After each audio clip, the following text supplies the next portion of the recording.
अस्सलाम वालेकुम dear student, I hope आप सब खैरियत से होंगे। जैसा कि डेली बेस पे हम इंग्लिश का टास्क करते हैं, तो आज correction of errors of CSS 2023 को सॉल्व करते हैं।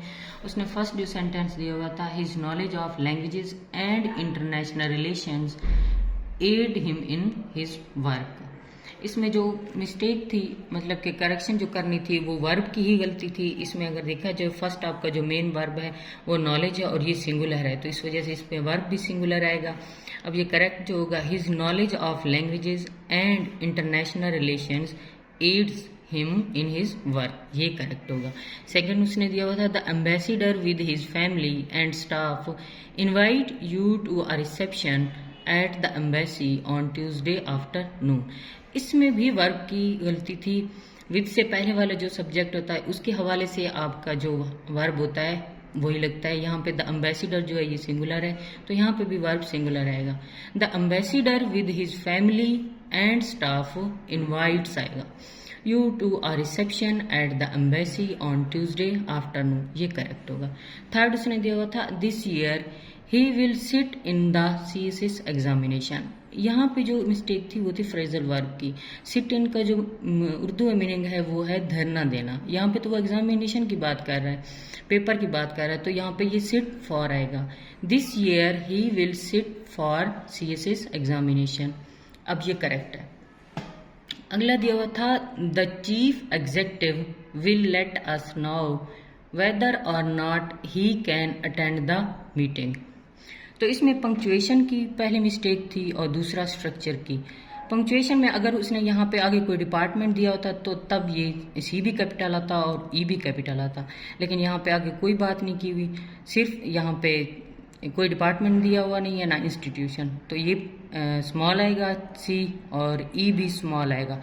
तो इसका जो करेक्ट बनेगा वो आएगा द चीफ एग्जेक्टिव, ये दोनों स्मॉल आएंगे, सी बी और E B, will let us know whether he can attend the meeting. जो स्ट्रक्चर का है, वेदर के बाद और नॉट नहीं आएगा। अगर लगाना भी चाहें तो ये यहाँ पे लगा सकते हैं, अगर ना भी लगाना चाहें तब भी ठीक है।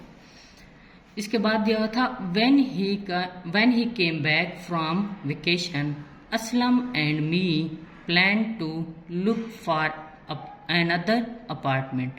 इसमें जो मिस्टेक्स थी, एक आपकी वर्ब की थी और दूसरा आपके पंक्चुएशन की। इसमें पहली जो वर्ब की अगर देखें ना, तो फर्स्ट जो सेंटेंस है वो आपका पास्ट में है, और यहाँ पे अगर देखें असलम के साथ तो आपका जो प्रोनाउन आएगा वो आई आएगा। यहाँ पे उसने मी दिया हुआ है, पहले ये भी मिस्टेक है और आगे भी मिस्टेक है, क्योंकि पहले ये पास्ट में दिया हुआ है, अगला सेंटेंस भी पास्ट परफेक्ट में जाएगा।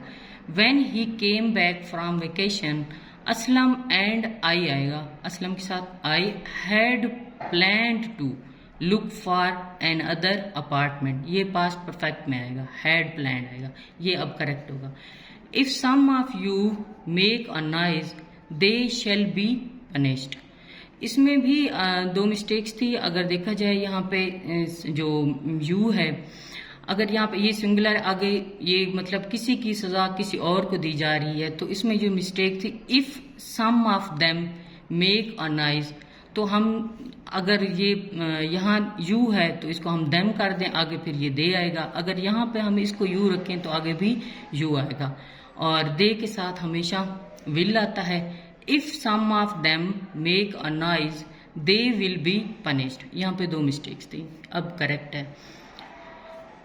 He came to me to inquire what is the salary attached to the appointment. इसमें भी मिस्टेक्स थी, एक स्ट्रक्चर की मिस्टेक थी और दूसरी आपकी थी इनडायरेक्ट स्पीच, यानी कि इनडायरेक्ट को उसी में लिखना है, ये क्वेश्चन मार्क नहीं लगाएंगे। तो यहाँ पे ये जो करेक्ट बनेगा, he came to me to inquire what the salary attached to the appointment is, ये करेक्ट बनेगा। जो लास्ट सेंटेंस था, आई am too tired that I do not haunt words and idioms in my English book. अब to जो है उसका पहले से ऑलरेडी नेगेटिव है, तो एक ही सेंटेंस में दो दफा नेगेटिव नहीं आता। यहाँ पे आई डू नॉट जो उसने लगाया हुआ है ये एक्स्ट्रा है। अब ये करेक्ट जो बनेगा, I am too tired to hunt words and idioms in my English book, ये करेक्ट है।